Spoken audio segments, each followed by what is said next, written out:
नाव गोरे पण कारकीत काळी.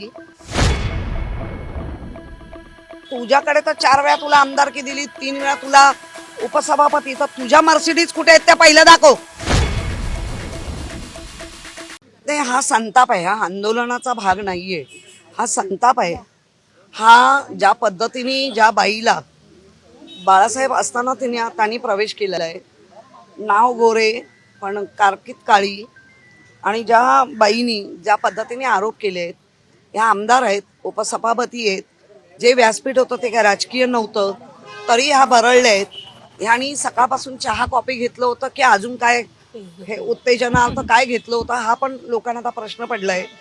आणि दुसरं म्हणजे ज्या पद्धतीने ते आरोप केलाय की मर्सिडीज दिल्यानंतर पदं मिळतात. तर तुझ्याकडे तर 4 वेळा तुला आमदारकी दिली, 3 वेळा तुला उपसभापती. तर तुझ्या मर्सिडीज कुठे आहेत त्या पहिलं दाखव. तुझ्या दाखव, बाकीच्यांच्या नंतर बघतो, पण तुझ्या मर्सिडीज कुठे आहेत.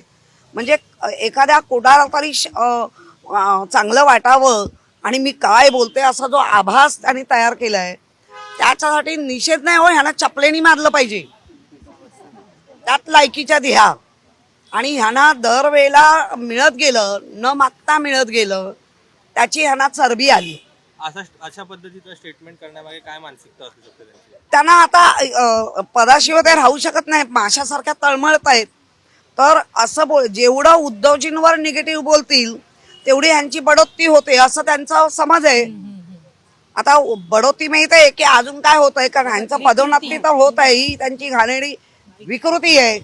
महापालिकाच्या निवडणुका तोंडावर आहेत, त्या पार्श्वभूमीवर बघा, निवडणुका येतील जातील.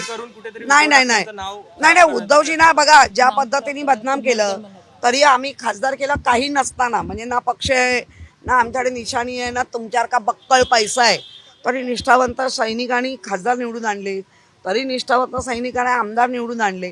त्यामुळे मुंबई महापालिकेची निवडणूक आहे म्हणून आम्ही एवढं हे नाही, मुळात बोलणं चुकीचं आहे. त्या चुकीच्या बोलण्याला लोकशाहीने उत्तर द्यावंच लागेल. त्या तळमळत आहेत त्यांना, हा, आणि प्रत्येकाला त्या उचक्या लागले, ओकारे येत आहेत, उद्धवजींच्याच ओकारे येत आहेत. बघा, आमचं आंदोलन नाही, मुळामध्ये आम्ही सगळ्या महिला ही आंदोलन तर नक्की करणार आहोत, पण ज्या पद्धतीने तीव्र राग तो सगळ्यांनी एकमेकींना बोलवला म्हणून आम्ही आलो. आमचा आंदोलनाचा पवित्र नाही. आणि आम्हाला माहिती आहे ही पळकुटी बाई ही राहणार नाही, ही फक्त स्टेजवरच बोलण्याच्या याची आहे. हिने कधी खाली उतरून एक सैनिक जोडला नाही, ही साधी सरपंच होऊ शकत नाही. हे काय बाकीचं शिकवणार. पुढे राहील ना, आता पक्षप्रमुख आम्हाला हे करतील ना, राहीलच भूमिका. ती भूमिका मवाळ नाही होणार आमची.